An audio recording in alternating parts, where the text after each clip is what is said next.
The Mandalorian has returned. I'm John Berry, and well, we're going to be reviewing The Mandalorian Season 2, Chapter 9, The Marshal. Just for some quick clarification, Chapter 9 is the first episode of Season 2, because the last episode of Season 1 was Chapter 8. So it actually doesn't make quite sense why this one is Chapter 9, even though it's technically the first episode of the second season. But this episode is, I think that what I'm looking for is the most Western-like episode of The Mandalorian we've gotten so far. A lot of the episodes of The Mandalorian have had, allusions, outright stories inspired by classic Western stories. This episode is no different.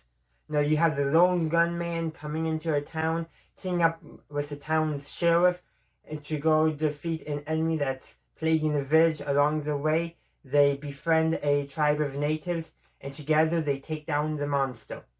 I mean, that's literally the episode. That's literally what happened in the episode. Spoilers.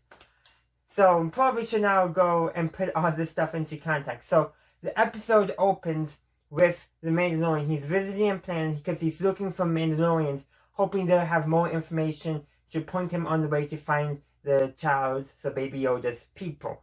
Whether that be the Jedi or Yoda's species, it can go either way, but he's looking for more information, most likely about the Jedi, since he is looking for more Mandalorians. And on that planet, he gets a lead that there's a Mandalorian on Tatooine, which he no, there isn't. I was there not that long ago. I didn't see any Mandalorians there. Well, first of all, Tatooine's a planet, a big planet. The planet only has 3 settlements because he does go to Tatooine. He lands in the same docking point that he landed last time he was on Tatooine, so we get to meet, I forget her character's name, or even the actor's name. I really should have wrote this stuff down. But the lady who's taking care of that docking point and has those pit droids, which this time the Mandalorian allows to look over his ship. So that shows character development, because last time he was on Tatooine, he did not allow those droids to even, touch his ship at all. But this time he doesn't mind them, doing a little servicing on his ship, the Razor Crest, which I think is good character development, carries over nicely from Season 1. But he talks to her, and besides Mos Eisley and Mos Espa, we learn about a third settlement, Mos something or another, and man, why am I forgetting it? But the settlement's name is not too important, but it's a smaller settlement, and it's very much what I'm looking for is, it's basically off the maps because it's just off the maps. Basically pre-Empire taking over maps is like the only map it's really on. Because the lady who's taking care of the docking port, or owns the docking port, her droid displays an older map of Tatooine, which is the one that best is able to mark where that settlement is. So the Mandalorian goes there on a speeder bag that he borrows instead of flying the Razor Crest in for convoluted, plot-related reasons, which I think is a kind of a good idea how they did it. He takes Baby Yoda with him, though I'm pretty sure she would have loved to babysit Baby Yoda. I'm just saying. That character just embodies oh, this is the cutest thing ever, which I think a lot of us fans have to agree with. Isn't that right? Yes. Sorry. So the Mandalorian goes to that settlement. I'm going to use settlement in this case. He walks into the canteen and says he's looking for a Mandalorian. And then the barkeeper, whatever you want to call him, he's a Weequay, I believe, says, "Oh, you mean the Marshal?" And then the Mandalorian turns around, and there's the Marshal, and guess what the Marshal's wearing? Boba Fett's armor. But it's not Boba Fett. It's Cobb Vanth. From the Aftermath trilogy. Oh, actually, he was in one or two interludes in that trilogy. And actually, later on in this episode, we get his story retold once again. So yes, we do get Boba Fett's armor and we get Cobb Vanth. That is what I was expecting to get out of this, or get out of the Mandalorian Gen. I did not expect to see Boba Fett. But we learn shortly after the Mando and Cobb Vanth are introduced to each other that a Krayt dragon has been terrorizing the town, attacking its pack animals.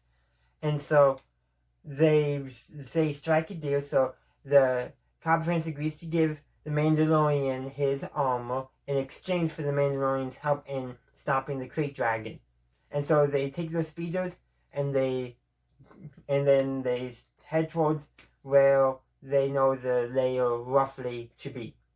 Oh, and another thing, before they do that, Cobb Vanth invites the Mandalorian for a drink, and Cobb Vanth takes off his helmet, and you can tell from body language that it, startles the Mandalorian. Like, he's taking his helmet off, kind of indicating to the Mandalorian that Cobb Vanth is no Mandalorian.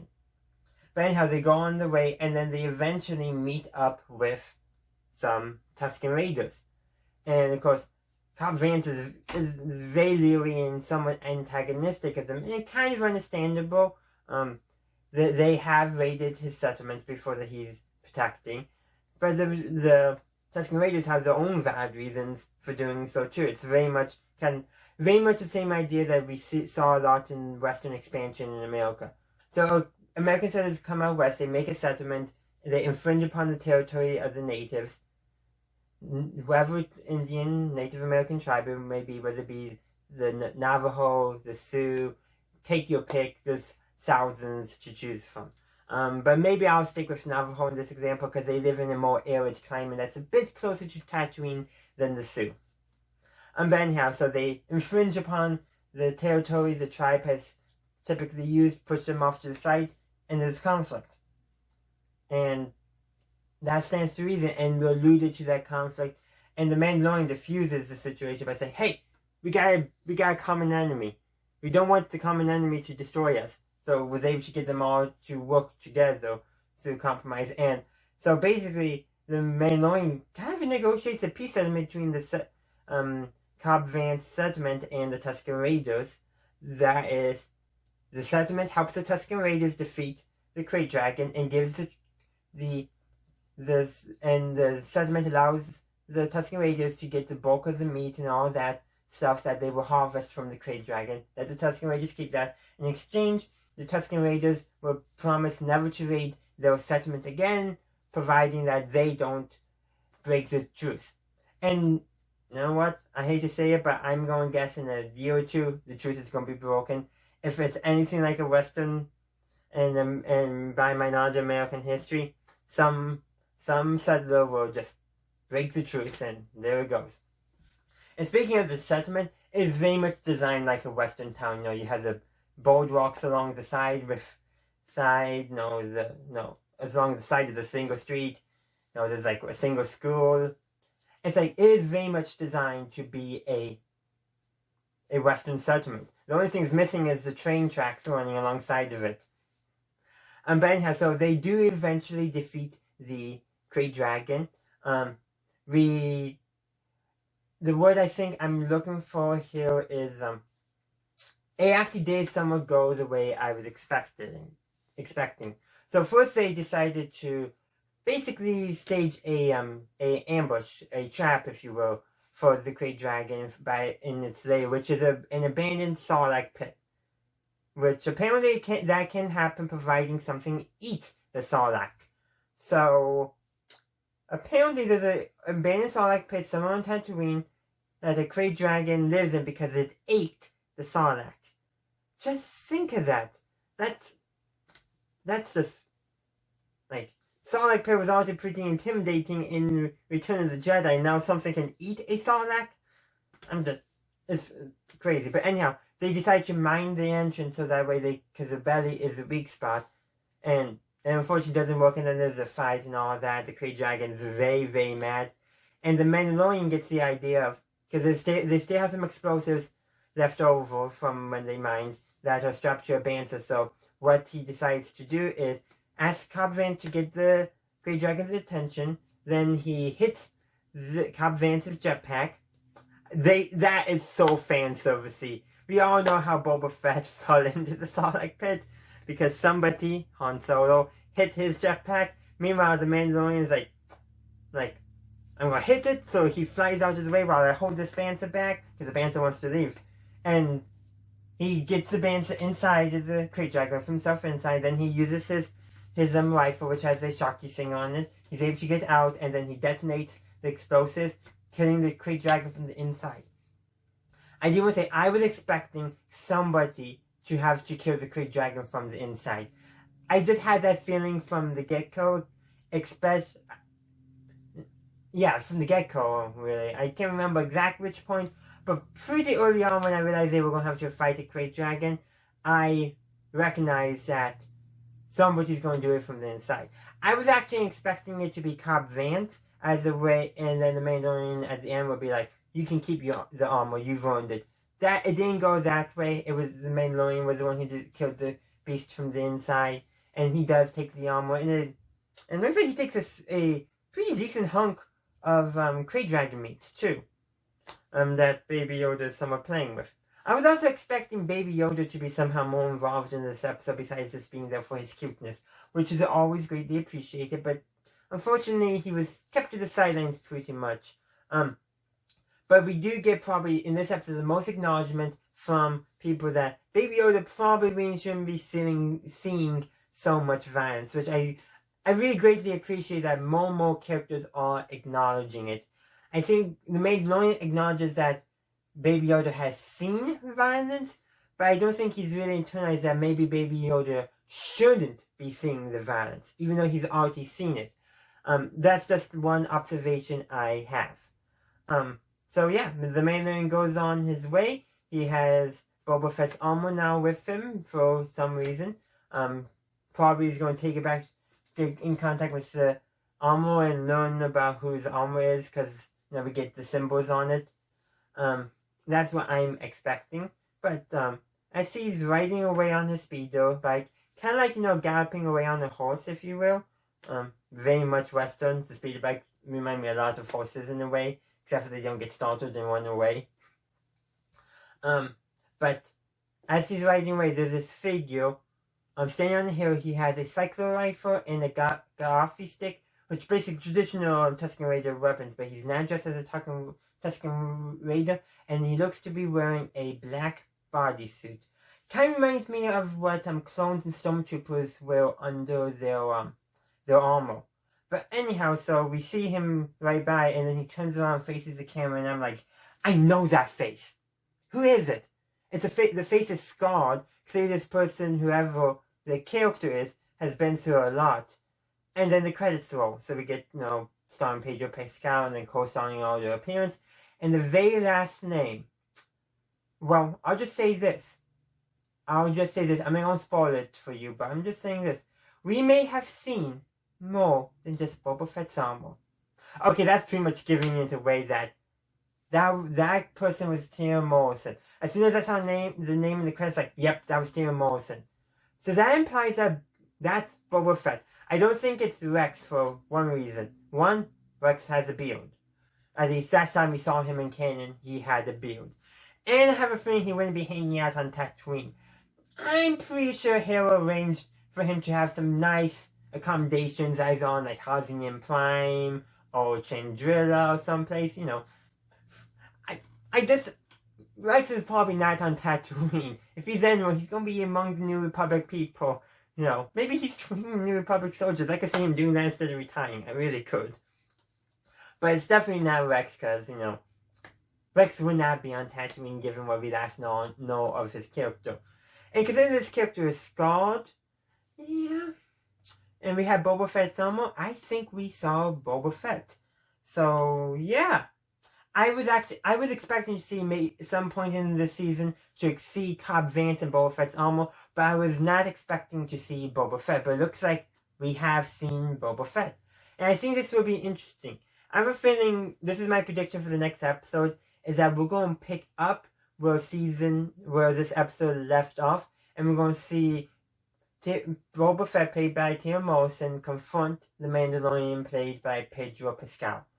I just have that feeling that's what's going to happen in the next episode. Or perhaps it might be a bit later in the season too.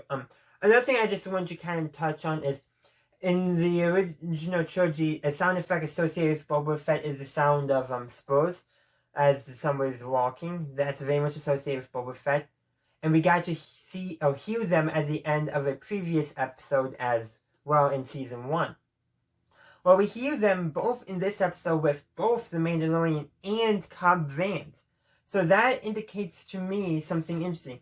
Either one, they were trying to make us not expect Boba Fett, which I think they clearly were by saying, like, oh, we also associate this song with the Mandalorian and Cobb Vanth now, so the character you saw earlier was Cobb Vanth, not Boba Fett. But then we get to see Tim Morrison at the end. I think now who that character was last time the Mandalorian was tattooing, was that Cobb Vanth or was that Boba Fett, is still up in the air. But I can very, very much say that it could go either way. It really could.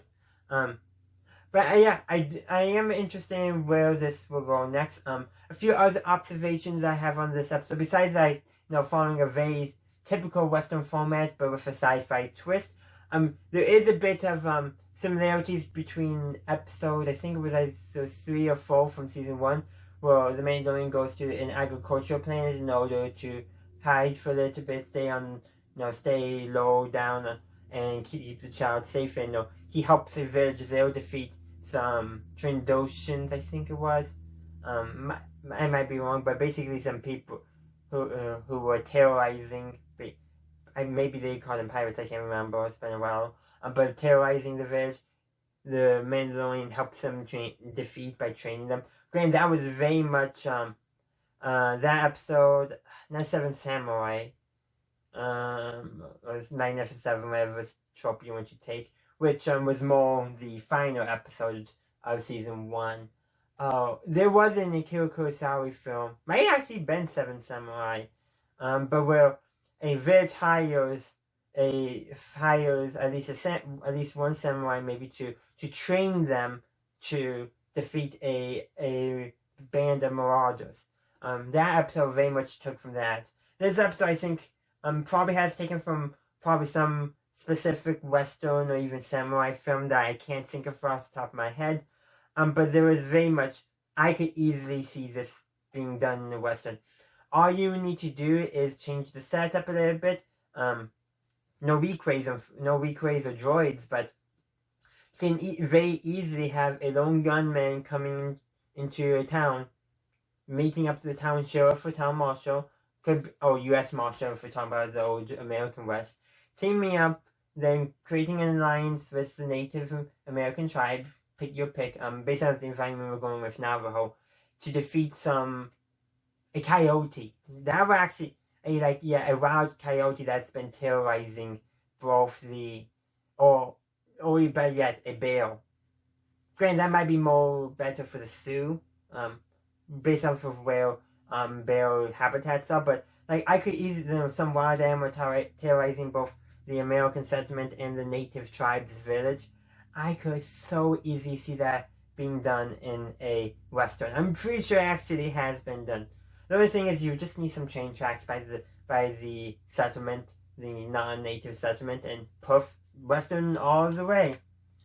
And a few other stylistic changes, but I mean, this is probably as Western as we've gotten so far in The Mandalorian. And that, I think, very much is one of The Mandalorian's strengths. We are able to do a Western in Star Wars. Just as a final concluding thought, before I end this review, I've always said I wanted Star Wars to expand into other genres, but still in the sci-fi setting.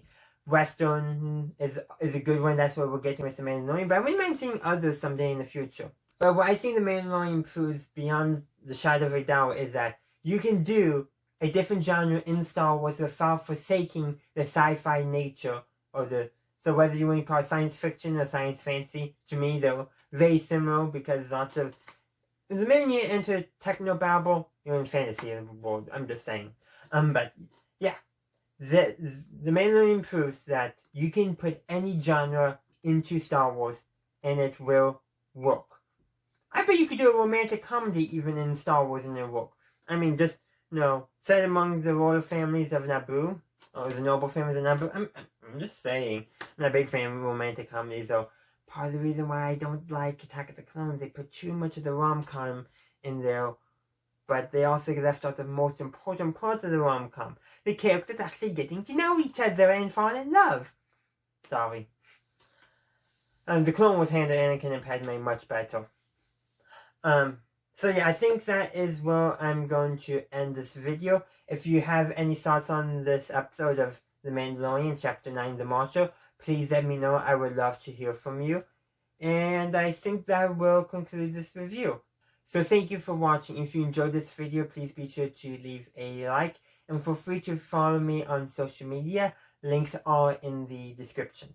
Also, consider supporting me on Patreon. For as little as $1 a month, you get to support my content and get exclusive access to my community of patrons and a bunch more, such as bloopers, unedited videos, cut videos. Every now and then I decide, no, I'm not doing this video, and then I put here, and then I make it available to my Patreon. So go check that stuff, go check it out if you're interested. Also, be sure to join my Discord. It's a great place to hang out and chat.